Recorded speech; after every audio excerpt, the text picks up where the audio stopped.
በአፍሪካ ቀንድ ቀጠና ውስጥ ለሚኖሩ በመቶ ሚሊዮን ለሚቆጠሩ ህዝቦች አለመረጋጋት ሩቅ ደግሞም ረቂቅ ወይም ግራገብ ጽንሰ ሐሳብ አይደለም፣ የዕለት ተዕለት እውነታቸው እንጂ።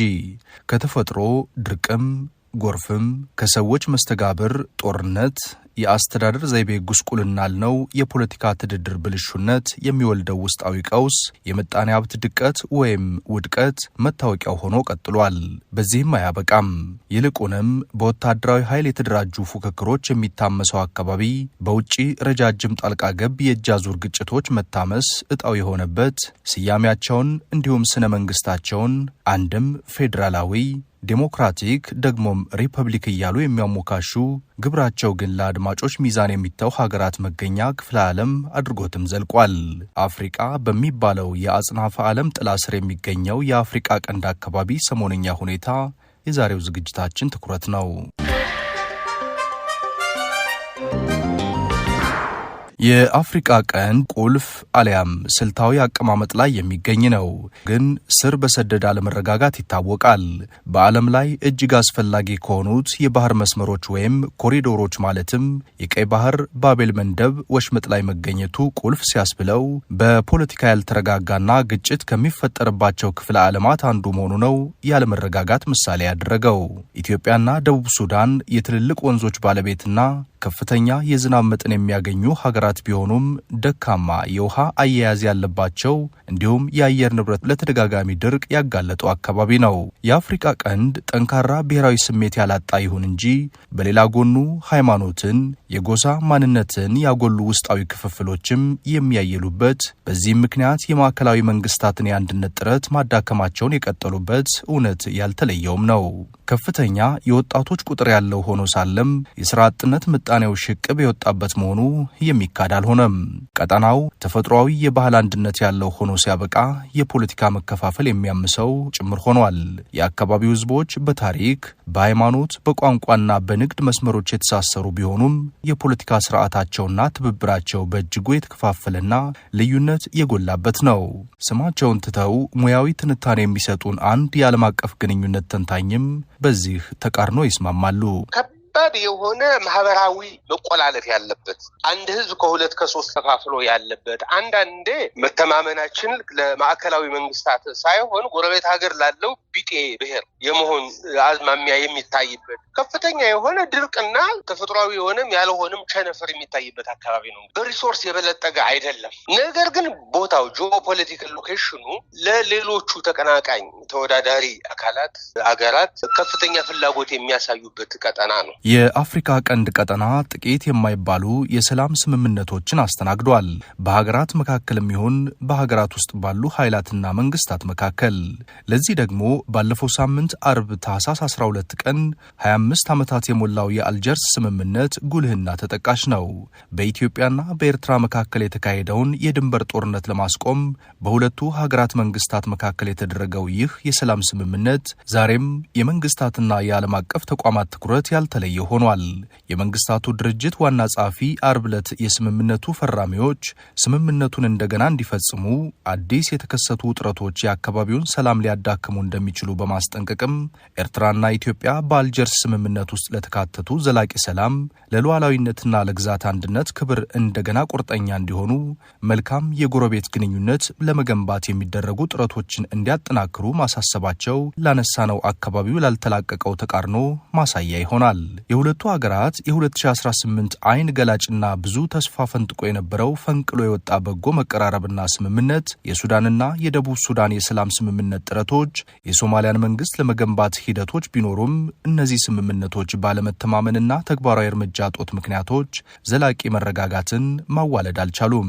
የአፍሪካ ቀንድ ስንል በዋናነት የኢትዮጵያ የሱዳንና የኤርትራ ዲፕሎማሲያዊ፣ ፖለቲካዊ ብሎም ማህበራዊ ጉዳይ ማለታችን ነው የሚሉት የዓለም አቀፍ ጉዳዮች ተንታኙ ክፍለ አህጉሩ ከአሜሪካ፣ ከቻይና፣ ከአውሮፓ ሀገራት፣ ከጃፓንና ከሌሎችም ሀያላን የጦር ሰፈሮች መናኸሪያና መሻኮቻነቱ ባሻገር ከቅርብ ጊዜ ወዲህ ቱርክን ጨምሮ የሳውዲ አረቢያ፣ የቃጣር፣ የተባበሩት አረብ ኤሚሬቶችና የግብፅ አዳዲስ ፍላጎቶቻቸውን ይዘው መምጣት ተጽዕኖም የማሳደር ሁኔታ ከአካባቢው ሀገራት የራሳቸው የውስጥ ደህንነት ማረጋገጥ ያለመቻል ችግር ጋር ተዳምሮ ቀጠናውን ከቀውስ አዙሪት የመውጣት እድሉን አሳጥቶታል። እንግዲህ ሌላው አዲሱ ኢመርጂንግ ኢሹ የግብጽ ወደ ቀጠናው በከፍተኛ ደረጃ መምጣት ነው። እንግዲህ በቅርቡም እንዳየነው ከጅቡቲም ጋር ከሶማሌ ጋር ምናልባት በቅርቡ ደግሞ ከኤርትራም ጋር ወደ ወታደራዊ ስምምነት ወደ ከፍተኛ ወደሆነ የዲፕሎማቲክ ግንኙነት ከፍ ሊል የሚችል አዝማሚያ እያየንበት ነው ያለን። ይሄ ደግሞ አንድ መሰረታዊ ችግርን ይፈጥራል። እነዚህ የአፍሪካ ቀንድ ሀገራት ከፍተኛ የሆነ የመሽቀዳደምና የመወዳደር ባህሪ ያላቸው ሀገራት ናቸው። በተለይ ደግሞ አሁን እንደምናየው በኤርትራና በኢትዮጵያ መካከል በግልጽ የሚታይ የመወነጃጀል ምናልባትም እንደ አንዳንድ ተንታኞች ወደ ጦርነት ሊያመራ የሚችል መፎካከር ውስጥ ናቸው። ስለዚህ እነዚህ ባለድርሻዎች በሙሉ ወደ አፍሪካ ቀንድ መምጣታቸው የኢትዮጵያና የኤርትራ ገመድ መጓተት ላይ ሲጨመር ምናልባት ቀጠናውን ወደማይመለስ ጦርነት አቅጣጫ ሊያመራው ይችላል የሚል ጠቅላላ የሆነ ስጋት አለ። ምንም እንኳን እኔ ባለኝ አረዳድ በኢትዮጵያና በኤርትራ መካከል አሁን ባሉበት ተክለ ቁመና ወደ ጦርነት መግባት የሚያስችላቸው ነባራዊ ሁኔታ የለም ብዬ ነው የምገመግመው። የእጅ አዙር ጦርነታቸው ግን ሰፋ ብሎ የምናይበት ጊዜ ላይ የደረስን ይመስለኛል። ኢትዮጵያ በልዩ ልዩ መመዘኛዎች የዚህ አካባቢ ትልቅ ሀገር ናት። ያም ሆኖ ግን የወጪ ገቢ ንግድ በሯ በትንሿ ግን ቁልፍ በሆነችው ሀገር ጅቡቲ ላይ የተንጠለጠለ ሆኗል። ኢትዮጵያና ኤርትራ የ2018ቱ መልካም ግንኙነታቸው ሻክሮ ከሰሜን ኢትዮጵያው ጦርነት ይበልጡኑ የኢትዮጵያ መንግስትና ህወሓት ከተፈራረሙት የፕሪቶሪያው ዘላቂ ግጭት የማቆም ስምምነት በኋላ ውጥረት ውስጥ ከመግባታቸው በላይ ኢትዮጵያ የባህር በር የማግኘቱን ጉዳይ ይፋ አድርጋ የያዘችውን አቋም የህልውና መሆኑን ፈርጠም ባለ ሁኔታ ስታስታውቅ፣ ኤርትራ ጉዳዩን አጥብቃ በብርቱ ነቅፋለች። ይህም ብቻ አይደለም። ምንም እንኳን በአንካራው ስምምነት ቢረግብም ኢትዮጵያ ከራስ ገዝ ሶማሌላንድ ጋር የባህር በር ለማግኘት አድርገው የነበረው ግን ያልተሳካው የመግባቢያ ስምምነት ፊርማ የባህር በርን በፍትሐዊነት መጠቀም ካልተቻለ በዚህ ቀጠና ይህ የተፈጥሮ ሀብት ሌላ የውጥረት ምንጭ መሆኑ እንደማይቀር በጉልህ ታይቶበታል። የፕሮፌሰር መስፍን ወልደ ማርያም መታሰቢያ ፋውንዴሽን ከትናንት በስቲያ አደጋ ያንዣበበበት የአፍሪካ ቀንድና አንድምታው በሚል ባዘጋጀው ውይይት ላይ የተሳተፉት የህግና ዓለም አቀፍ ግንኙነት ባለሙያ የሆኑት አቶ ባይሳ ዋቆያ ኢትዮጵያ ካላት ታሪካዊና ሌሎች ታላቅ አቅሞች አንጻር በአካባቢው የበኩርነት ሚና ሊኖራት የሚገባ መሆኑን ጠቁመዋል። ለኔ ትልቁ አደጋ ዛሬ ኢትዮጵያ ውስጥ ያለው በኢትዮጵያና በኤርትራ መካከል ያለው ወዳጃዊ ያልሆነ ግንኙነት ነው። ይሄ ወደ ትልቅ ጦርነት ሊያስከድ ይችላል። የህዝብ ሳይሆን የመንግስታቱ ጦርነት ነው። ይህ ጦርነት ከተጀመረ ደግሞ አውዳሚ ነው የሚሆነው። የተፈለገው ጥቅምም አይገኝም። ይህ ማለት ኢትዮጵያ ወደብ አያስፈልጋትም፣ ያለ ወደብ መኖር እንችላለን ከሚል ሀሳብ ተነስቶ ሳይሆን ወደብ እጅግ በጣም ያስፈልጋታል። ግን ያን ወደብ ለማግኘት የወደቡ ባለቤት ሲፈቅድ ብቻ መሆን አለበት። ወይም ከወደቡ ባለቤት ጋር በእንካ ተቀበል ጊቭ ኤንድ ቴክ እና በዚህ መልክ ካልሆነ ከኤርትራ ጋር በምንም ታምር በጦርነት መውሰድ ጉልበተኝነት ነው። አይቻልም አይደለም፣ በጉልበት መውሰድ ይቻላል። ግን ያንን ወስዶ ለኢትዮጵያ ጥቅም ማዋል በጣም ከባድ ነው ብዬ ስለማስብ ጤነኛ ሊሆን የሚችለው በመነጋገር ብቻ ነው፣ በጦርነት አይሆንም። የጦርነት ወይም የግጭት ስጋት ያጠላበት የአፍሪካ ቀንድ አካባቢ በእነዚህና በሌሎች ምክንያቶች ወደ ለየለት ጦርነት ውስጥ እንዳይገባ ስጋት አልተለየውም። ሱዳን በእርስ በርስ ጦርነት ውስጥ ወድቋል። የኤርትራው ፕሬዝዳንት ከኢትዮጵያ ብሔራዊ ጥቅም እንዲሁም ፍላጎት ውጭ ይቆሙ እንደሆነ የሚጠረጠሩት ወደ ግብጽና ሳውዲ አረቢያ ሰሞነኛ ጉዞ አድርገዋል። እንዲያም ሆኖ የኢትዮጵያ ጠቅላይ ሚኒስትር የምስራቅ አፍሪካ አማካሪ አቶ ጌታቸው ረዳ በኢትዮጵያና በኤርትራ መካከል ጦርነት ይነሳል የሚል ግምገማ እንደሌላቸው ሰሞኑን አልጀዚራ ላይ ባደረጉት ሙግት አረጋግጠዋል። ይሁንና የጦር ኃይሎች ኢታማዦር ሹም ፊልድ ማርሻል ብርሃኑ ጁላ ሰሞኑን ታሪካዊ ጠላት ያሉት በስም ያልጠቀሱት ሀገር ከጀርባችን በፍጹም ሊወርድ አልቻለም ብለዋል። በኬንያ የኢትዮጵያ አምባሳደር ባጫ ደበሌ በኢትዮጵያ ፕሬስ ድርጅት በተላለፈ መልእክታቸው የኢትዮጵያ የባህር በር የማግኘት ጉዳይ አይቀሬ መሆኑን አስረግጠው ተናግረዋል። ጄኔራል ባጫ ደበሌ በሰሜኑ ጦርነት ውስጥ ተሳትፎ ከነበራቸው የጦር መኮንኖች አንዱ እንደነበሩ ይታወቃል።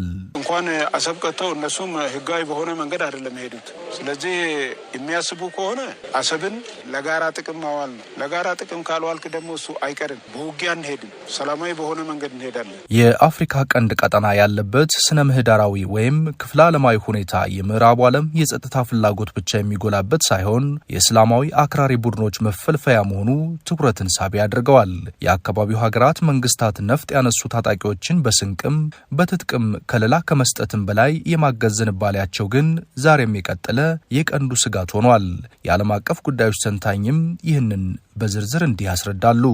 የኤርትራን መንግስት ጥላለሁ ብሎ ትጥቅ ያነሳ ወታደራዊ ቡድን በኢትዮጵያ ውስጥ ብዙ ሲንቀሳቀስ ሰምተን አናውቅም። አሁን ግን እየመጡ ነው ያየናቸው።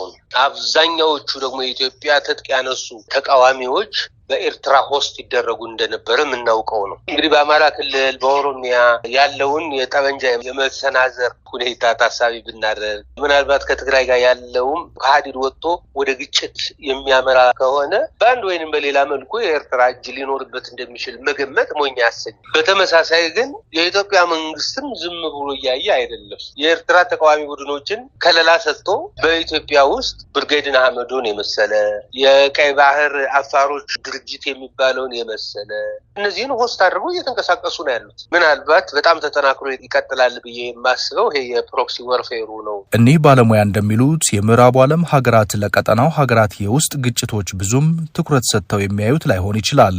ይህ ሲባል ግን ጦርነት በሀገራት መካከል እንዲቀሰቀስ ይፈልጋሉ ማለትም አይደለም። ድብልቅልቅ ያለ ጦርነት ሆኖ ሰዎችን ወደ ስደት የሚመራ ከዚህ ከማይግሬሽን ኢንተረስታቸው የተነሳ ትኩረት ሊሰጡት የሚችሉት ጉዳይ ሊሆን እንደሚችል አስባለሁ። እነዚህ ነገሮችን ግን የማይነካ እስከሆነ ድረስ በአንድ አገር ውስጥ ያለ የግጭት ሁኔታ ለምዕራባውያን ብዙ የሚያባባ አይደለም። በሀገራት መካከል ግጭት እንዲፈጠር አይፈቅዱም። ምናልባት የኢትዮጵያና የኤርትራ ጉዳይም እየተጋጋለ ከመሄዱ ጋር የተያያዘ ይመስለኛል።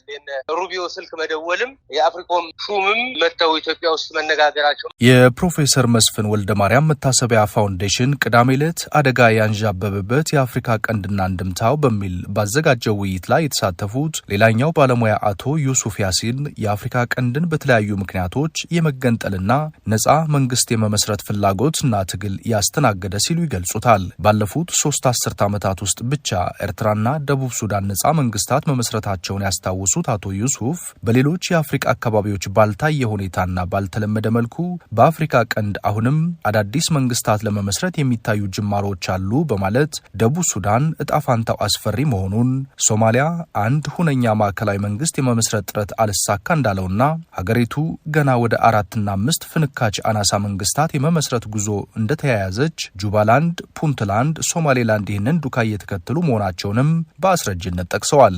በሌሎች የቀጠናው ሀገራት ተፈናካች ወይም ብሬካዌ መንግስታትን የመመስረት ጉዳይም ቀጣይ ያንዣበበ አደጋ መሆኑን በመግለጽ አካባቢው የተጋረጠበት ሌላ አደጋ መሆኑንም ጠቅሰዋል።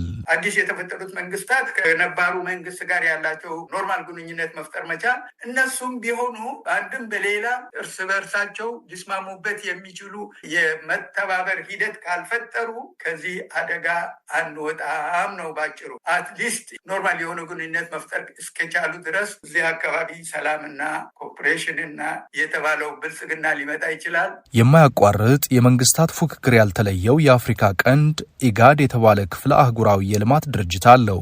ግን ጠንካራና ግቡን የመታ ነው ለማለት አያስደፍርም። ትብብርን ያበረታታል፣ ሀገራቱን በልማት በሰላም ያስተሳስራል ቢባልም ኤርትራ ድርጅቱን ሚናውንና ህጋዊ ኃላፊነቱን መወጣት የተሳነው መሆኑን በመግለጽ ባለፈው ሳምንት ከአባልነት ራሷን አግልላለች። የዚህ ድርጅት አባል ሀገራት በተደጋጋሚ በውክልና ጦርነቶች፣ በድንበር ግጭቶችና በዲፕሎማሲያዊ ውጥረቶች ውስጥ ሲሳተፉም ይስተዋላል። ይኸው ሀቅ ዛሬም ቀጥሏል። የአፍሪካ ቀንድ ዘርፈ ብዙ ቀውስ፣ የተፈጠሩ ምርጫዎች፣ የተወሰዱ ውሳኔዎች፣ የተዘነጉ ፍላጎቶችና የውጭ ግፊት ውጤት ነው ማለት ይቻላል።